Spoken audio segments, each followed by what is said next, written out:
प्रणाम दोस्तों। मैं सखा आज आपके बीच जो है वो हरियाणा और उत्तराखंड का जो मुद्दा चल रहा है उस पर बात करने के लिए आया हूँ। लेकिन इससे पहले कि मैं अपनी बात शुरू करूँ, क्योंकि मुझे मालूम है मेरी बातें कहीं ना कहीं ऐसी होती हैं जो किसी न किसी को पक्ष में और विपक्ष में नज़र आ सकती हैं और पीड़ा भी पहुँचा सकती हैं। लेकिन मेरा काम है सत्य बोलना, और वो मैं बोलूँगा। मैं ये बता देना चाहता हूँ पहले ही कि ना तो मैं हरियाणा का हूँ और ना ही मैं उत्तराखंड का। ये जबकि ये बात अलग है कि उत्तराखंड से भी मेरा नाता रहा है। मैंने 4-5 साल उत्तराखंड, ऋषिकेश और हरिद्वार में बिताए हैं। साथ ही साथ हरियाणा के बॉर्डर पे और उत्तराखंड के बॉर्डर पे ही मेरा आश्रम है, जो कि सहारनपुर कहा जाता है। और मैं दोनों जगह की परिस्थितियों से बहुत अच्छे से परिचित हूँ। और निश्चित ही अगर मैं कहने पे आऊँ तो मैं ये कहूँगा कि दोनों जगह के लोग बहुत प्यारे हैं, और दोनों जगह के लोगों में कुछ ऐसी भूलें भी हैं जिसके कारण दोनों जगह के लोग ही कुछ गड़बड़ें कर जाते हैं। तो मैं दोनों जगह के उन लोगों के बीच एक समझौता तो नहीं कहूँगा, लेकिन कुछ ऐसी बातें कहने बैठा हूँ जो समझ को विकसित करें। मुद्दा जो है वो कुछ इस प्रकार शुरू होता है कि हरियाणा के कुछ लोग वहाँ जाते हैं घूमने ऋषिकेश में, और वहाँ पे कहते हैं कुछ छेड़खानी किसी स्त्री के साथ थोड़ी बहुत कुछ बातचीत में हुई, जिसकी वजह से लोगों को आपत्ति हुई और फिर मुद्दा बढ़ता चला गया और बहुत सारे वो वीडियोस निकल के आ गए जिसमें हरियाणा के लोग स्कॉर्पियो और थार पे इस तरीके की चीज़ें करते दिखे, जिसे लोगों ने बहुत बदतमीज़ी समझी। निश्चित ही हर जगह की अपनी एक संस्कृति होती है, और उस संस्कृति के आधार पर ये निर्णय लिया जाता है कि वहाँ के लोग उस जगह को संस्कृति बचाएं और साथ साथ अपना व्यवसाय कर सकें। लेकिन मैं यहाँ पे जो बात कर रहा हूँ दोनों पक्षों की करूँगा। जो गलत है वो गलत है, वो चाहे वो व्यक्ति हों जो कि उत्तराखंड में जाके उपद्रव करते हों हरियाणा के, और चाहे उत्तराखंड के वो लोग हों जो हरियाणा और सब जगह से आने वाले जो पर्यटक हैं उनके साथ मिसबिहेव करते हैं। ऐसा मत समझिएगा कि उनके साथ वो मिसबिहेव नहीं करते। मैंने महसूस किया है, मैंने खुद झेला है। मैं गया हूँ, मैं अभी आदि कैलाश की यात्रा से लौटा हूँ, और बहुत तरीके के मिसबिहेव मैंने महसूस किए हैं, छोटे छोटे, लेकिन वो मिसबिहेव में आते हैं। खैर, मैं दोनों जगह के बारे में कुछ एक चीज़ कहना चाहूँगा। जैसे एक सबसे बड़ी बात हरियाणा के कुछ लोग कर रहे हैं कि हम नहीं आएंगे तो तुम्हारा खाना पीना बंद हो जाएगा, भूखे मर जाओगे। तो मैं कहना चाहूँगा तो बात थोड़ी गलत है, थोड़ी सही भी है। उसका एक कारण है कि गलत ये है कि केवल हरियाणा वाले तो नहीं जाते वहाँ, बहुत से और दुनिया भर के लोग जाते हैं। यूपी से जाते हैं, दिल्ली से जाते हैं, हर जगह से लोग जाते हैं। तो केवल हरियाणा वालों ने तो पूरे देश चलाने का ठेका नहीं ले रखा है। हाँ, लेकिन ये बात ठीक है कि उत्तराखंड की सबसे बड़ी कमाई जो है वो टूरिज्म से होती है। क्योंकि मैंने उत्तराखंड को तब भी देखा है जब मैं बहुत छोटा था, और उत्तराखंड में तब लोगों के पास अच्छे घर भी नहीं थे, व्यवसाय भी नहीं था। सबसे बड़ा व्यवसाय वहाँ निश्चित ही पर्यटन है, ये मानना पड़ेगा उत्तराखंड वासियों को भी, इसमें गलत बात नहीं है। लेकिन अब यहाँ पे कुछ लोगों ने कहा कि गंगा के किनारे देवभूमि में बैठ के और वहाँ पे उसका जो है गंगा का अपमान कर रहे हैं। देखो, मैं आपको कुछ चीज़ें कहना चाहता हूँ।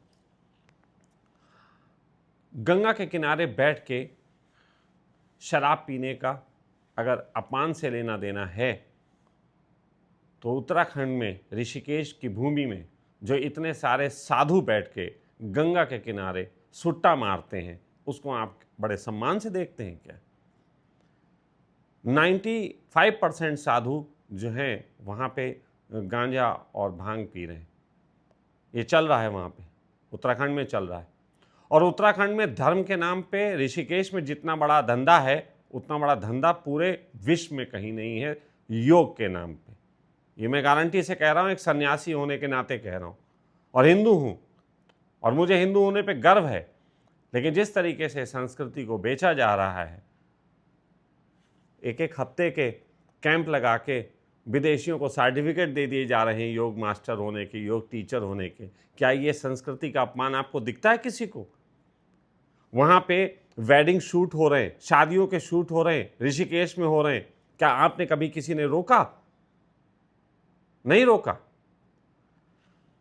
मानता हूं कि धर्म नगरी है, वहां पे नॉनवेज नहीं बिकता है, वहां पे शराब नहीं बिकती है, लेकिन अगर आप मुझे कहें तो मैं आपको ऋषिकेश के अंदर ही होटलों में नॉनवेज और शराब सर्व करते हुए दिखा दूंगा। क्या आप उत्तराखंड में रहते हैं और आपको आपके उत्तराखंड की ये बात मालूम है? क्या आपको ऋषिकेश में रहते हैं, ऋषिकेश की ये बात मालूम है?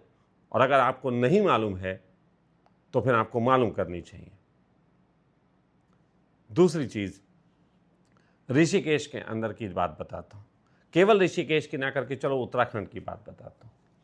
टूरिज्म क्या है? टूरिज्म पैदा कहां से होता है? तो एक तो स्पिरिचुअल टूरिज्म है, जो कि आप ऋषिकेश में और उन जगहों पे करते हैं जहां पे लोग भगवान से कुछ मांगने, पूजने, मिलने के लिए जाते हैं। अभी मैं आदि कैलाश गया था। आदि कैलाश में जाते वक्त एक जगह पड़ती है गूंजी के थोड़ा 2-3 किलोमीटर आगे, क्या नाम था उसका? नाभि। मैं नाभि में स्टे किया। नाभि में एक बहुत छोटा सा कमरा जिसमें हम 5 लोग रहे, वो हमको मिला और 5,000 रुपये पर डे पे मिला। कोई बात नहीं, अपने अपने बिजनेस हैं, मुझे कोई इसमें आपत्ति नहीं, मैंने दिया। मैं वहाँ रुका। उन्हीं की एक छोटी सी दुकान थी जहाँ पे भोजन वगैरह करने हम जाया करते थे, ऑन रोड। हमने वहाँ पे देखा कि उसी दुकान के बिल्कुल ठीक सामने एक बोर्ड लगा हुआ है कि अगर यहाँ शराब पी के आएंगे तो पिटने के और कूटने के जिम्मेदार आप हैं। अच्छी बात लगी, लेकिन धमकाने वाली थोड़ी सी लगी। तो मैंने वहाँ पे कर कुछ कहा नहीं, मैं देख रहा था, स्थितियों को वॉच कर रहा था। लेकिन जिस जगह पे बैठ के मैं खाना खा रहा था, उसी दुकान में शराब बिक रही थी। लोग आते थे, वहीं के लोग आते थे, वो देसी शराब थी जो वो लोग गांव में ही बनाते हैं। वो गिलास देते थे, 20 रुपये देते थे, गिलास में डाली जाती थी, पी के चले जाते थे। मैंने ये बात वहाँ भी उस दुकानदार से उठाई कि यार ये क्या हो रहा है, सामने लिखा हुआ है इस तरीके की चीज़ और आप यहाँ पे इस तरीके से शराब बेच रहे हो। तो उसने कहा कि हम सब यहाँ के लोग हैं, हम सब की यहाँ आदत है, तो हम सब यहाँ आपस में रहते हैं और झगड़ा नहीं करते हैं और पीते हैं शांति से। बाहर के लोग आते हैं, उपद्रव करते हैं।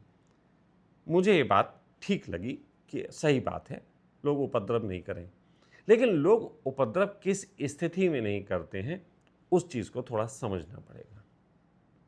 और मैं समझता हूँ कि अगर हमें इस देश में आपस में वैसे भी लड़ाई झगड़े के बहुत कारण मौजूद हैं, तो हम एक कारण और ना बढ़ा के समझदारी की बात करें। आप ऐसा कर सकते हैं कि आप, क्योंकि लोग जो घूमने गए हैं वो एक तो स्पिरिचुअल टूरिज्म जैसे मैंने कहा गए हैं, तो स्पिरिचुअल टूरिज्म के तहत तो निश्चित ही इंसान को बहुत सात्विक होकर जाना चाहिए। अगर वहाँ हरियाणा तो छोड़िए, कोई भी व्यक्ति उपद्रव करता है तो गलत बात है। लेकिन एक दूसरा टूरिज्म है, जिस टूरिज्म में आप जाते हैं घूमने, एंजॉय करते हैं, शराब भी पीते हैं। और शराब पीना कोई अपराध नहीं है। अगर अपराध है तो फिर सरकार को ठोको जो बेच रही है। लेकिन हमने शराब को अपराध बना लिया और सरकार को बेचने पे हम टैक्स देते हैं पेल के। पूरे देश की व्यवस्था उसकी जो है चल रही है उससे, टैक्सेस से। तो शराब को अपराध क्यों बनाया? हाँ, ये ज़रूर है कि शराब को पीने के लिए हमें व्यवस्थाएं करनी चाहिए। हमें जो लोग ऐसे शांतिपूर्वक पीना चाहें उनके लिए कुछ एरियाज़ बनाने चाहिए, जैसे कि स्मोकिंग जोन बनाने चाहिए जगह जगह। जिस तरीके से बाथरूम बनाए जा सकते हैं, बाथरूम आप खुले में करें तो कितना बुरा लगेगा, तो आप बाथरूम बनाते हैं नहीं बनाते। उसी तरीके से आप चाहते हैं कि शराब खुले में कोई ना पिए, उपद्रव ना करे, तो जगह जगह छोटे छोटे आप बनाइए। और इतना पैसा उत्तराखंड कमाता है टूरिज्म से, क्या टूरिस्टों के लिए इतनी सुविधा नहीं कर सकता कि आपका ये स्थान है, यहाँ बैठ के आप पी सकते हैं? आपके यहाँ नदियाँ बह रही हैं, निश्चित ही नदी के किनारे बैठ के वो लोग पिएंगे तो शराब की बोतल फेंक ही देंगे, चिप्स के पैकेट फेंक ही देंगे। तो आप ऐसा कर सकते हैं, नदियों के किनारे कुछ ऐसे कॉटेजेस बनाइए जिसमें से नदी का पानी भी बहता हो और उस कॉटेज में बैठ के वो लोग पी सकें। उसका शुल्क रख लीजिए, लोग दे देंगे, लोग दे देंगे अच्छे से। अब उससे 2 फायदे होंगे। एक तो ये कि जो गंदगी फेंकी जाएगी वो वहीं निकट होगी, जो कि बाद में आराम से उठाई जा सकती है। लेकिन अगर आप ये नहीं करेंगे तो लोग उपद्रव करेंगे, लोग पिएंगे। पीने जा रहे हैं भाई, आपको गर्मियों में वो एंजॉय करने के लिए निकले हैं, छुट्टियां हुई हैं बच्चों की कई समय बाद, पैसा है उनके पास तो वो जा रहे हैं। ग्राहक तो भगवान होता है भाई, भगवान का ख्याल कर लो कि भगवान कहाँ कहाँ किस किस तरीके से क्या चीज़ें करेगा। दूसरी चीज़ ये मुझे थोड़ी सी बुरी लगी, वो ये बुरी लगी कि जगह जगह इस तरीके का प्रचार किया जा रहा है कि वो आ जाते हैं, रौला दिखाते हैं, स्कॉर्पियो में आते हैं, थार में आते हैं। भाई थार में स्कॉर्पियो में आते हैं तो क्या करें? मैं भी थार में गया भाई, मैं तो थार ली इसलिए कि हम पहाड़ी पे जाएंगे। आदि कैलाश की यात्रा तो बिना थार के और बिना स्कॉर्पियो के होती नहीं, वहाँ तो अलाउड ही वो होती हैं, तो क्या किया जाए, थार ना ली जाए सिर्फ इसलिए कि आपको थार बुरी लगती? अरे भाई थार वाला सब बुरे नहीं होते। आप अगर ये कहोगे कि सारे हरियाणवी बुरे हैं तो ऐसा बात नहीं है। हम अभी गए थे, हमारे साथ हरियाणा के भी लोग थे जो गए थे, हमने तो उपद्रव नहीं किया। और थार में लेके गया तो मैं थार वाला भी था, तो क्या मैं थार वाले और हरियाणा वाले केवल उपद्रव ही करने जाते हैं? ऐसा तो नहीं होता। तो यह समझने की बात है। आपके कई जगहों पे ऐसा होता है कि जो लेके जाते हैं घोड़े वगैरह से लोगों को, वो कई जगह गलत तरीके से पैसे ले लेते हैं। ऐसी भी कई वीडियोस हैं पड़े हुए कि लोगों को लेके वो कश्मीर और उन सब जगहों में जो भी मतलब पहाड़ी एरिया हैं ऐसे गए और ऊपर जाके फिर मनमाने पैसे मांग रहे हैं। उत्तराखंड के लोग भोले हैं, अच्छे हैं, प्यारे हैं। मेरी खुद की सिस्टर उत्तराखंड में जो है उसका घर है। मैं ऐसा नहीं है कि उत्तराखंड से परिचित नहीं हूँ, लेकिन उत्तराखंड के लोग भोले हैं और सबसे ज़्यादा उन्हें धर्म के नाम पे भटकाया जाता है। मैं आपसे ये कहना चाहूँगा, इस तरीके की बातें जो शुरू हुई, ये सब उसी चीज़ का नतीजा है जिसमें आज एक होड़ मची हुई है कि अपने को श्रेष्ठ हिंदू सिद्ध कर देना है। वहीं से शुरू हुई ये सब बातें। गौर करो कहाँ से शुरू हुई। तुम शराब कैसे पी रहे यहाँ पे, तुम नदी के किनारे कैसे बैठे, गंगा का अपमान हो रहा। क्यों तुम लोग घर में मूतते हो, वो बह के गंगा में नहीं जाता है क्या? गंगा का अपमान उससे नहीं होता? 100 में से 20 लोग कम से कम गंगा में नहाते वक्त मूत देते हैं, अपमान नहीं होता? अरे गंगा माँ है यार, गंगा माँ सब बच्चों को गले लगा लेती, मूतने वाले को लगा लेती, बिना मूतने वाले को भी लगा लेती। कहाँ इस चक्कर में पड़े हुए? गंगा हम सबसे बड़ी है। और दूसरा एक और चीज़ है कि हमारे ऋषियों की भूमि होगी, तुम्हारे ऋषियों की भूमि, तुमने कौन सा उखाड़ लिया? तुम कौन से ऋषि हो गए? तुम ऋषि हो तो बात करो। और ऋषि तुम्हारे जो तुम कह रहे हो कि ऋषियों की भूमि, अरे ये बताओ उत्तराखंड का कौन सा ऋषि था? सारे ऋषि तो यहीं से, हरियाणा से और दिल्ली से और यूपी से और देश के कोने कोने से जाके वहां साधना किए थे, उन्होंने उस भूमि को बनाया था। ये क्या बात हो रही है कि हम ऋषियों की भूमि? वहां के ऋषि तो बहुत कम तपस्या किए थे बेचारे, वहां के जो लोग हैं वो तो ज्यादातर मजदूर ही रहे। ऋषि तो इधर से पहुंचे तपस्या करने, तो इसलिए इधर से गए, उन्होंने उसकी कीमत पहचानी। पहाड़ पे रहने वालों ने पहाड़ की कीमत कभी नहीं पहचानी। अब मेरी इतनी सब बातें सुन के आपको लग रहा होगा ये तो यार उत्तराखंड वालों पर ही भड़का जा रहा है, इसका मतलब कोई हरियाणा से इसे प्रेम दिखाई देता है। देखो मित्र, बात प्रेम की नहीं है। मैं सच कहूँ तो यहाँ पे बात जो है वो मैनिपुलेशन की है, जो आपके माइंड में बहुत आसानी से किया गया है। उत्तराखंड के लोग जितने वीडियो इसमें डाल रहे हैं, हरियाणा के भी डाल रहे हैं, लेकिन वो सब लड़ाई झगड़े के वीडियो हैं। मेरा मानना है कि हम इस देश की बात करें, और इस देश की बात अगर हम करने बैठेंगे तो हमें ये समझना पड़ेगा कि इस देश में अगर आज हरियाणा के लोगों के लिए टूरिज़्म वहाँ बंद हो जाता है, या और लोग ये परिस्थितियाँ देख के और जाना वहाँ बंद कर देते हैं, तो ये कहाँ जाएंगे? फिर ये विदेश जाएंगे। तो अभी तो मोदी जी कुछ दिनों पहले कह रहे थे विदेश मत जाओ, यहाँ का पैसा वहाँ ना भेजो। अरे भाई यहाँ का पैसा यहाँ लगा रहे, मुझे इस चिंता ज़्यादा है। हमारे उत्तराखंड में इतनी सुंदर सुंदर जगहें हैं कि किसी को स्विट्ज़रलैंड भी जाने की ज़रूरत नहीं। लेकिन भाई ये है कि स्विट्ज़रलैंड जाते हैं तो वहाँ दारू भी पीते हैं, वहाँ पे सब कुछ करते हैं, और स्विट्ज़रलैंड वाले नहीं रोकते। अभी आप उत्तराखंड के धर्म और उसकी संस्कृति पे आ जाओगे तो मैं आपको कहना चाहता हूँ कि पूरे दुनिया में सबसे ज़्यादा संस्कृति और धर्म के नाम पे दुबई कभी को हुआ करता था, लेकिन उस दुबई ने जब से टूरिस्ट प्लेस अपने आप को बनाया, दुबई में जहाँ पे स्त्रियाँ बोरके में दिखाई देती थी, आज बिकनी में घूमती। क्योंकि टूरिस्ट का तो फिर ये टूरिज्म अगर आप उस पे आओगे तो ये करना पड़ेगा। हाँ, अगर संस्कृति पूरे तरीके से बचानी है तो फिर यहाँ के टूरिस्टों को बॉर्डर से प्रवेश ही मत करने दो। करो, बिल्कुल प्रवेश ही मत करने दो, कभी घुसने ही मत दो, बॉर्डर पे बैन कर दो कि कोई भी आएगा नहीं। ये तो नहीं करोगे। फिर अभी कुछ दिनों में, अभी ये तो चलो गनीमत है कि अभी ये मामला केवल यही हो रहा है टूरिस्ट में। ये अभी हो सकता है थोड़े दिनों बाद कोई हरियाणा का व्यक्ति, और यहाँ रहने वाले, क्या ऐसा बात नहीं है हरियाणा में क्या वहाँ के लोग नहीं रहते, पहाड़ के लोग रहते, काम करते। अभी वहाँ मारपीट शुरू हो जाएगी, फिर वो लोग आप वापस आपके वहीं पहुँचेंगे, तो आपके बिजनेस में फिर वो भी वही करने लगेंगे, तो आपके बिजनेस में भी झंझटें होंगी। कब तक ऐसा होगा? इस देश में हम हिंदू मुस्लिम जात पात और दुनिया भर के झंझट ऑलरेडी क्या कम है कि हम और एक जो है उत्तराखंडी और हरियाणवी लड़ाई बढ़ा दें? ये अच्छी नहीं है। मेरा मानना है इन दो जगह के लोग बहुत, दोनों जगह के लोगों की बात कह रहा हूँ, मैं दोनों जगह के लोगों को जानता हूँ, दोनों जगह के लोग बहुत इनोसेंट हैं। हरियाणा के लोग इनोसेंट हैं, वो आपको जो उपद्रवी दिखाई देते हैं वो उपद्रव नहीं है, उनकी मस्ती है। एक बॉडी को ऐसे करके प्रदर्शन करना ये उपद्रव नहीं होता मित्र, ये एक आदमी ने शरीर बनाया, वो दिखा रहा है। जैसे आप पहाड़ दिखा रहे हो, जैसे आप कह रहे हो कि हमारे वहाँ के जो हैं ऋषि मुनि कह रहे हो, अरे भाई तो वो आपका शान है तभी तो कह रहे हो, तो उनकी बॉडी बनाना शान है। हरियाणा में एक कल्चर है ये। अब ये नहीं है कि आप, वो आपसे कह रहे हैं कि आप भी बनाओ, लेकिन वो अपना ठीक है, हाँ मानते हैं कि कुछ अशोभनीय तरीके से हैं। और रही बात ये, कुछ लोग कहेंगे कि कानूनी व्यवस्था है, मैंने ये भी देखे कि कानून ऐसा नहीं कहता कि छत से निकलो।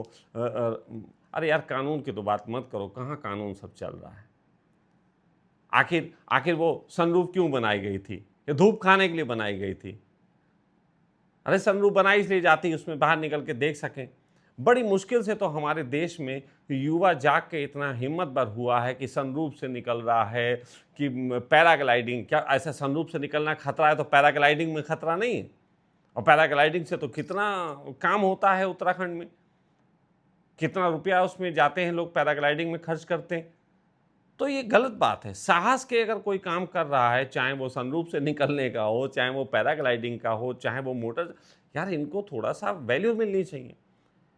बड़ी मुश्किल से तो इस देश का युवा जागा है अपनी हिम्मत को लेके। पहली बार उसने कोशिश की है कि कुछ हिम्मत के काम करें, लेकिन उसको दबाने की कोशिश की जा रही है, क्योंकि उसको दबाया जाएगा, जितना उसकी आत्मा मरेगी उतना ये नेता लोग उस पर राजनीति कर पाएंगे। मेरा हाथ जोड़ के निवेदन है आप सबसे, आप दोनों बहुत प्यारे हो, हरियाणा और उत्तराखंड दोनों के लोग बहुत प्यारे हैं। छोटी छोटी बातें हैं। उत्तराखंड के संबंध में हमने ज़्यादा इसलिए बोला कि उत्तराखंड अगर इन चीज़ों को काम करेगा, जैसे नदियों के किनारे छोटे छोटे कॉटेज बनाए जाएं जहाँ पे आप शराब पीने की और सिगरेट पीने की और बैठ के गप्पे मारने की परमिशन दें, तो मैं समझता हूँ आपके टूरिज्म में एक चार चांद लगेगा और लोगों को भी आसानी हो जाएगी। कहीं तो बैठने का ठिया चाहिए। अब नदी के, अब आपकी खूबसूरतियाँ क्या हैं? खूबसूरतियाँ आपकी पहाड़ हैं, वहाँ लोग पहाड़ एंजॉय करने जा रहे, तो क्या वो कमरे के अंदर जाके शराब पिए? अरे यार आपकी पहाड़ ही तो देखने गए, आपकी नदियाँ ही तो देखने गए, तो वहीं बैठ के तो चिप्स खाने का मन करेगा। भाई आपके वहाँ देखने तो वही गए ना। अब ऐसा तो है नहीं कि गाय का गोबर देखने गए हो, वो उनके यहाँ बहुत है ना। वो गाय की आवाज़ें सुनने तो गए नहीं, गाय भैंसों की वो उनके यहाँ हरियाणा में बहुत है ना। वो वहाँ पे मक्खन खाने गए, ना ही वहाँ पे दही खाने गए, ये सब उन्होंने बहुत देख लिया। वो तुम्हारे पहाड़ देखने गए हैं, वो तुम्हारी नदियाँ देखने गए हैं, वो वहाँ की ठंडक देखने गए हैं, तो उन जगहों पे कुछ इंतज़ाम करो जहाँ वो बैठ के एंजॉय कर सकें। क्योंकि चलो ठीक है, ऋषिकेश और इन सब जगहों पे एक स्पिरिचुअल एक नियम है, वहाँ पे नहीं माने जा सकते, लेकिन बाकी जगह तो एंजॉय किया जाएगा। अब तुमको मसूरी में भी नहीं करेंगे, कहीं पे भी नहीं करेंगे, ऐसे नहीं चलता, ऐसे नहीं चलता। आप अगर इसको समझ पाओ तो बेहतर है। कुछ इस पे काम होना चाहिए, इसको रोका जाना चाहिए। नहीं लड़ने के लिए क्या है, उठाओ डंडे, शुरू हो जाओ। मैं तो कहता हूँ कि जो अगर पुराने समय की बात थी, उन्होंने कहा 2 फौजें लड़ने जाती थीं, तो उन्होंने कहा कि भाई राजा के अहंकार में लड़ने गई हैं, तो कब तक जो है ये लाखों लोग मरते रहेंगे। तो बोले इस फौज का एक ताकतवर, इस फौज का एक ताकतवर निकालो और सामने खड़े करके उसकी लड़ाई करवा लो, जो जीतो उसकी मान लो। तो अगर लड़ना ही है तो इस ढंग से लड़ लो, फिलहाल तो ना लड़ो तो अच्छी बात है ना। तो मैं नहीं समझता कि आप लोग जिस तरीके की बातें कर रहे हैं, जगह जगह भड़काऊ बातें कर रहे हैं, वो करने योग्य है।